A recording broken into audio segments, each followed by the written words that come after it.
What's good, YouTube? It's me, Coach 67 Sports TV.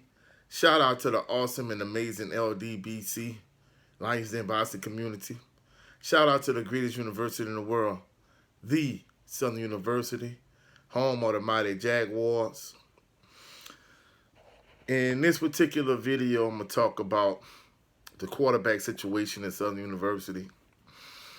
Lately, I just kind of been taking a mental health break because, right now we are in the process of standardized testing uh, in school, and basically this is the last few weeks of the school year. And the other night I was at a local store and I was talking to another individual who was draped out in Southern University apparel.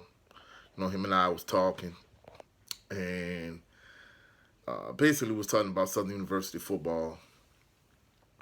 He was talking about Coach Dooley and basically the state of the program, and we just got talking, and we ended up talking for about somewhere between 5 to 10 minutes, and he was saying, he was talking about Coach Dooley. He was saying first of all, like basically they need to hire offensive coordinator. When you're the once you get to a certain level, now if you're in like middle school, you can do it. You definitely can do it in middle school. It's a little bit harder on a high school level, but it could be done. An example, where I'm from, like East St. John High School, the coach he did it in terms of instead of having all of these assistant coaches, he had like a small coaching staff and he did a lot, but he had a lot of talent. Uh, but it's difficult on the college and the NFL level to be a coordinator and a head coach simultaneously. And maybe since about maybe the mid to late '90s, and moving forward from a coaching standpoint, especially this present day and age, a lot of coaches they don't like they aren't coordinators. What they like to do is they kind of like to use the Jimmy Johnson, who used to be the head football coach of the Dallas Cowboys. His model in terms of from a coaching perspective, where not you're not a coach of an individual position, a position group, offense or defense. You're more like the overseer of an organization, like you're like the CEO of a business or a company, and they like to oversee the entire program as opposed to being an offensive or defensive coordinator.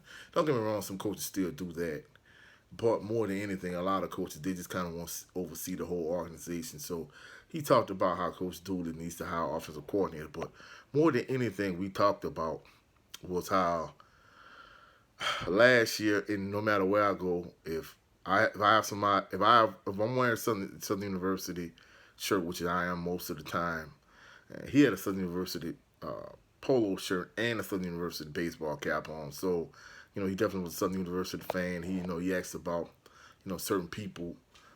Did I know this person? Did I know that person? And of course, I knew the person he asked me about. But more than anything, he talked about the last year's quarterbacking situation, and he was saying how Southern just keep adding more and more quarterbacks.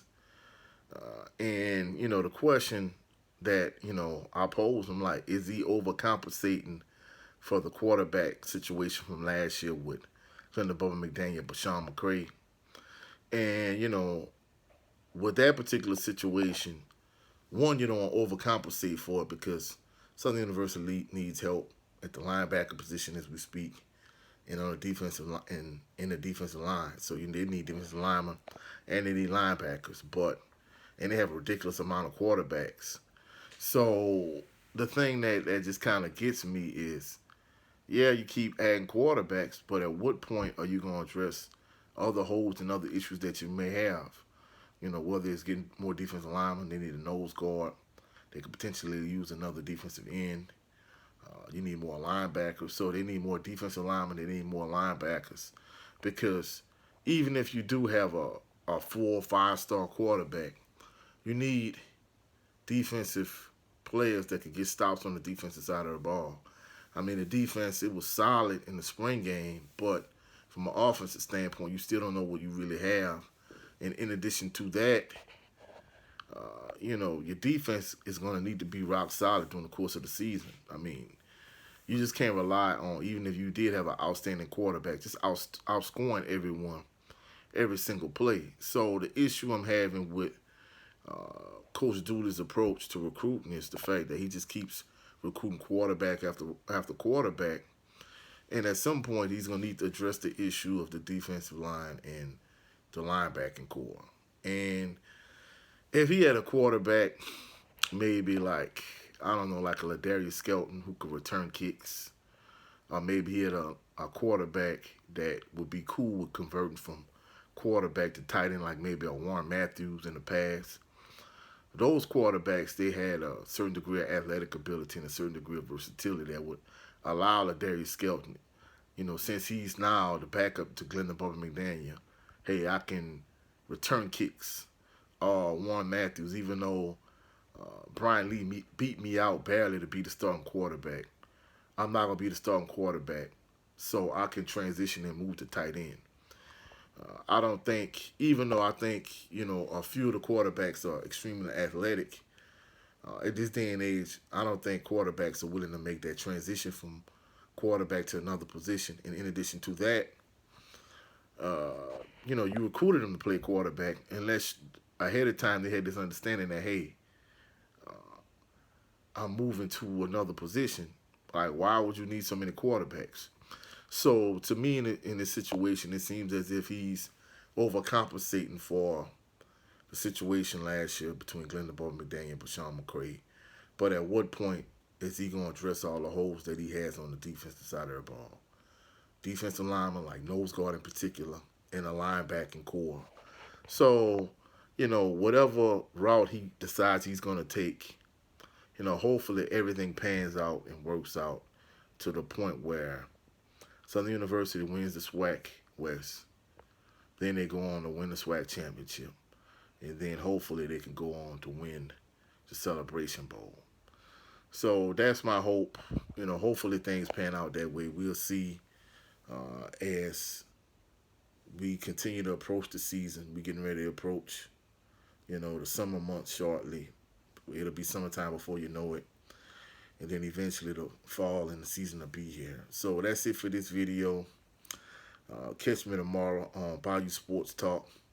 Also catch myself and my brothers on his channel, Jared O'Lovin Green, for Southern Baller Show. We're going to have a couple shows. So even though me individual, I haven't been doing this much this week, we definitely going to make up for it this weekend on his show and on my show individually. Hopefully y'all enjoyed this video. You saw any value in the video. Like the video, share the video, comment in the comment section, subscribe to the channel.